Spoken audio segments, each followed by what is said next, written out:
নির্দেশক্রমে আলিকটেক union BNP কর্তৃক আয়োজিত জাতীয়তাবাদী দল বিএনপির সদস্যপদ নবায়ন এবং নতুন সদস্য ফর্ম অনুষ্ঠানের সুযোগ্য সভাপতি, আলিকটেক ইউনিয়ন বিএনপির দীর্ঘদিনের সভাপতি এবং বিশ্বস্ত বিএনপির পরিবারের বিশ্বস্ত সিপাহ সালার, আলিকটেক ইউনিয়ন বিএনপির সুযোগ্য সভাপতি জনাব আব্দুর রহমান ভাই, উপস্থিত রয়েছেন আজকের অনুষ্ঠানের সুযোগ্য প্রধান অতিথি, আপনাদের সবচেয়ে পরীক্ষিত এবং নারায়ণগঞ্জ মহানগর বিএনপির সুযোগ্য সভাপতি, বারবার কারা নির্যাতিত নেতা জনাব অ্যাডভোকেট সাখাওয়াত হোসেন খান, উপস্থিত রয়েছেন আজকের অনুষ্ঠানের প্রধান আলোচক নারায়ণগঞ্জ মহানগর বিএনপির প্রাণ কারা নির্যাতিত নেতা জনাব অ্যাডভোকেট আবু আলী ইউসুফ খান টিপু ভাই, উপস্থিত রয়েছেন বিএনপির বিভিন্ন পর্যায়ে আমাদের সুযোগ্য সভাপতি নারায়ণগঞ্জ সদর থানার এবং আন্দোলন সংগ্রামের অন্যতম পথিকৃৎ সাবেক মেধাবী ছাত্রনেতা জনাব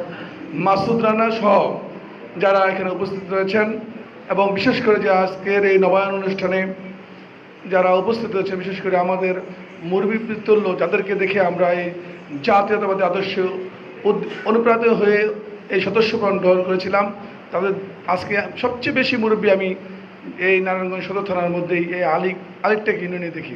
আমি আসলে মুরব্বী বলতে আলিকটেক ইউনিয়নের বিএনপি নেতাদেরকে বুঝি। এটি একটি বিএনপি পরিবারের সবচেয়ে উল্লেখযোগ্য একটা ঘাঁটি হচ্ছে না আলিকটেক ইউনিয়ন। আমি আজকের মূল যে আলোচনাটা ছিল, আমি আশা রাখি আপনার মুরব্বীরা চলে যাওয়ার পরে যে তারণ্যের একটা যে জয়গান দেওয়া উচিত ছিল, আলিকটেকের মুরব্বীর সংখ্যা অধিক, তারণ্যের জয়গান খুব কম।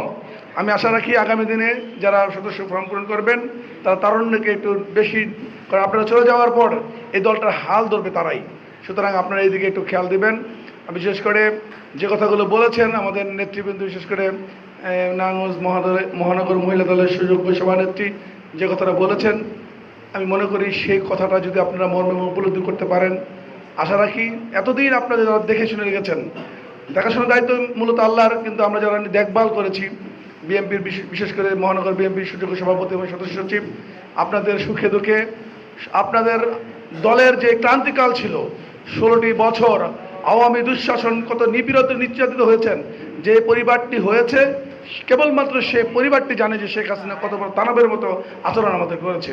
যারা হয়নি তারা তারা উপলব্ধি করতে পারবে না। এখন দেখবেন যারা আন্দোলন রাজপথে ছিলাম তাদেরকে বক্তব্য শুনলে মনে হয় তারাই নির্যাতিত ছিল। আমরা খুব আনন্দে খুব আহ্লাদে ছিলাম। তাদেরকে একটু মাত্র লজ্জাবোধ করে না, লজ্জাবোধ বলতে একটু হয় না। আন্দোলন সংগ্রামে ছিল না, বিএনপির দুঃসময় ছিল না, আসছো, একটু লজ্জাটা তো রাখো বাবা, সামনে এসে বসো কেন, একটু দূরে গিয়ে বসো। আমি তাদেরকে বলবো একটু লজ্জা রাখার জন্য বলি। মানুষ তো লজ্জা না থাকলে তো মানুষই না, সুতরাং লজ্জাটুকু রাখেন। আমি যারা এই সদস্য ফর্মটা পূরণ করবেন, আমি নিশ্চিত হতে চাই, আমাদের মহানগর বিএনপির আহ্বায়ক সদস্য বলবেন, নিশ্চিত হতে চাই যারা এই সময়কার 16টি বছর নিপীড়ন নির্যাতিত হয়েছেন, কেবলমাত্র তারাই যেন আগে ভাগে করে নিয়েন। কারণ যারা দুষ্কৃতিকারী, যারা সুযোগান্দানি, তারা কিন্তু আপনার আগে এসে কাউকে না ভাগিয়ে নিয়ে তাদের সদস্য ফর্মটা পূরণ করবে। এই ধরনের সুযোগ কিন্তু তাদেরকে দেওয়া যাবে না, এটা লক্ষ্য রাখবেন। আগামী দিনে যে বিগত দিনে যেভাবে লড়াই সংগ্রাম করে আপনারা বিএনপিকে প্রতিষ্ঠিত করেছেন, এখনই বেশি সময় যে আপনারা যদি আপনারা পথ ছেড়ে দেন, তাহলে সুবিধাভোগী এসে আপনাদের চেহারা অবলম্বন করবে। এই সুযোগটি তাদের দিয়েন না, রাগ অভিমান করেন না। শেখ হাসিনার বিরুদ্ধে আন্দোলন সংগ্রাম আমরা করেছি এবং বিএনপির মধ্যে যারা সুযোগ সুবিধা নিতে চায় তাদের বিরুদ্ধে আমরা আন্দোলন করব।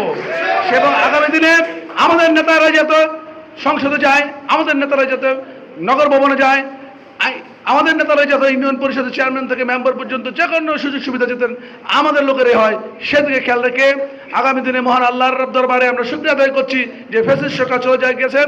আমাদের আরেকটু শুকরিয়া বাকি রয়েছে যে বিএনপি ক্ষমতায় আসলে আমাদের নেতা জনাব তারেক রহমান যেদিন বাংলাদেশে আসবেন সেদিনের অপেক্ষা রইলাম। সবাইকে ধন্যবাদ। আসসালামু আলাইকুম রহমতুল্লাহ বরকাতুহ।